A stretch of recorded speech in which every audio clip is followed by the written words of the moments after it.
and you have to keep them divided as well. Nothing divides like religion. You have all these different sects and people warring against each other.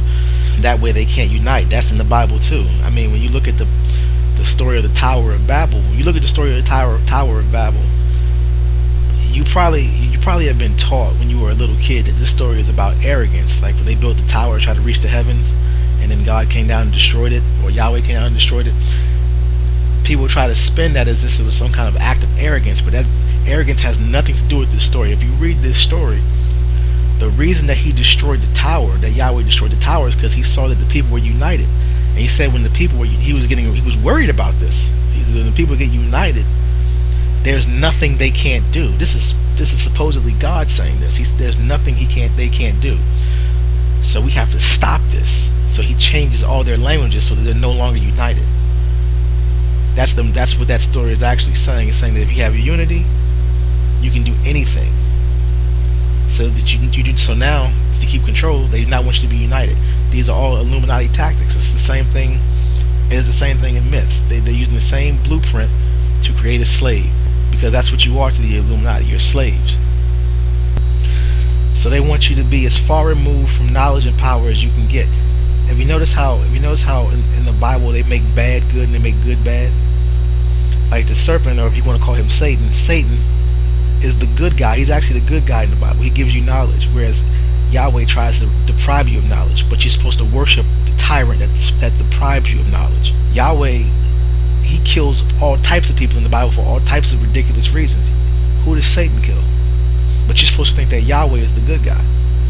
It's all about creating a way of thinking that where you will admire your oppressor, and that you will revere, you will think in a way that is self-destructive, that's harmful to you but beneficial to those that's trying to rule over you. The way this religion just totally disarms you and disempowers you mentally and spiritually is just sick. The church will teach you that, or the religion will teach you that money is somehow evil or bad, and people who are rich can't get into heaven, and that you're supposed to embrace poverty. Being poor, people being poor, it makes them more favored by God. Yet the church, while you're under this mentality, pulls in all this money. They have all the money in the world. They're wealthy, but they have tricked you into thinking that you're supposed to be living this harsh life of suffering in order to better yourself before the Lord. So now you have people who almost don't even try to succeed. They're always giving a doctrine to the masses to keep the masses down, but they themselves know better, and they do the exact opposite. They demonize the occult, then practice the occult themselves.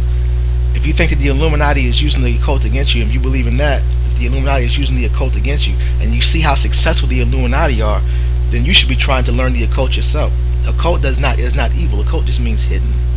It just means knowledge that most people don't have, particularly metaphysical knowledge. So if you believe the Illuminati is using the occult against you, then you should learn the occult yourself.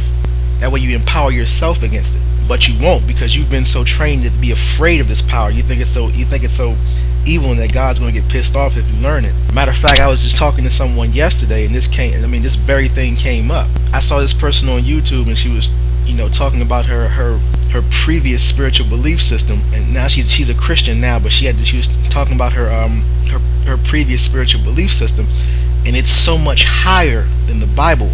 So I had to ask her. I was like, well, what made you become a Christian? That's like, it's kind of like being in middle school and then all of a sudden going back to kindergarten. Like, what made her do it? And she told me that she had always, her mother had raised her Christian. Her mother was a really devout Christian, and she had been raised up in that background. And so that when she was going through her spiritual phases and learning these new things, she was seeing that she had gifts, and she was seeing that she had abilities, and she's like, she didn't feel comfortable with these abilities. She was saying that they were satanic.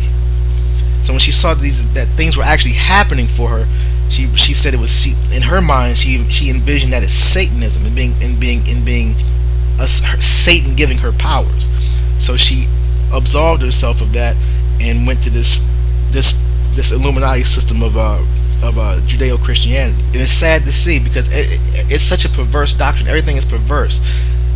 The Bible teaches you that sex is somehow wrong. You have people ashamed of their body parts, or thinking that their body parts are somehow evil. Yet these same people in the church have sex all the time. They just put that on the people. They leave the people in this a constant state of worry that God is disappointed in them for doing what God designed them to do, which is to be attracted to one another so they can reproduce. This religion will pervert any and everything to strip you of power. I have Jehovah's Witnesses and Hebrew Israelites and all types of other Christians come by my page all the time talking about they talking about you have all the Egyptian imagery on your page, and the Illuminati got you, bro. The Illuminati got you. I just kind of laugh. I'm like, what's on my page is the last thing the Illuminati wants to see a nigga have, because it's the rediscovery of what they've hidden. It's a threat to them, because one of the main goals of Kemetic spirituality is realizing your own divinity, the God within yourself. So that's what they really hate, because you don't give power to some external deity. You realize your own power, and you do things for yourself. You make things happen for yourself. That kind of empowerment goes totally against the Illuminati program, which wants you to fear knowledge, which wants you to be in a constant state of fear and paranoia, to where you think that the world is, any day now, the world is going to come to an end, and that Satan runs the planet, and that everybody is worshiping him, and that the only answer to this impossibly hopeless situation is to wait for one of the gods that they created to return. The greatest threat to the Illuminati is you coming to the realization of what they already know, and that is that the only God that can save you is you.